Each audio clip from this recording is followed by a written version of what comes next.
హైదరాబాద్లో 22A బాధితులతో BRS నేత హరీష్ రావు సమావేశమయ్యారు. ఈ సందర్భంగా కాంగ్రెస్ ప్రభుత్వంపై ఆయన తీవ్ర స్థాయిలో విమర్శలు గుప్పించారు.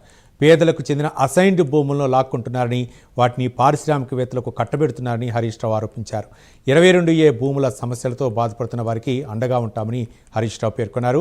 కేసీఆర్ పాలనలో రాష్ట్రంలో త్రాగునీటి సమస్య లేకుండా చేశామని, బీఆర్ఎస్ హయాంలో అన్ని రంగాలు అభివృద్ధి చెందాయని తెలిపారు. కాంగ్రెస్ అధికారంలోకి వచ్చిన తర్వాత పరిస్థితి పూర్తిగా మారిపోయిందని హరీష్ రావు విమర్శించారు. రేవంత్ రెడ్డి ముఖ్యమంత్రి అయిన తర్వాత భూములే కేంద్రంగా ఈరోజు పరిపాలన కొనసాగుతా ఉంది.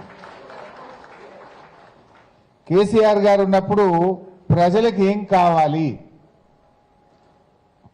మొదలు మా ప్రభుత్వం వచ్చింది. ఈ రాష్ట్రంలో హైదరాబాద్తో సహా ప్రజలు త్రాగునీటి సమస్య ఎదుర్కొంటున్నారు. విద్యుత్ సమస్య, అప్పుడు మీకు తెలుసు కూకట్పల్లిలో కూడా రోజుకు 4 గంటలు కరెంటు పోయేది, పొద్దున 2 గంటలు, సాయంత్రం 2 గంటలు. విద్యుత్ సమస్య ఎదుర్కొంటున్నారు. ట్రాఫిక్ సమస్య, రైతులకు సాగునీటి సమస్య, ఇలా అనేక రకాల ఇబ్బందుల్లో ప్రజలు ఉన్నారు. సో కేసీఆర్ గారు ఏం లక్ష్యంగా తీసుకున్నారు?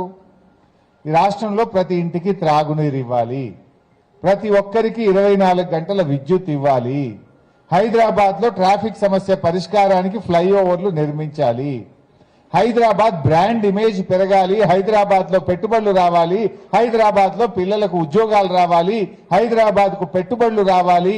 ఇది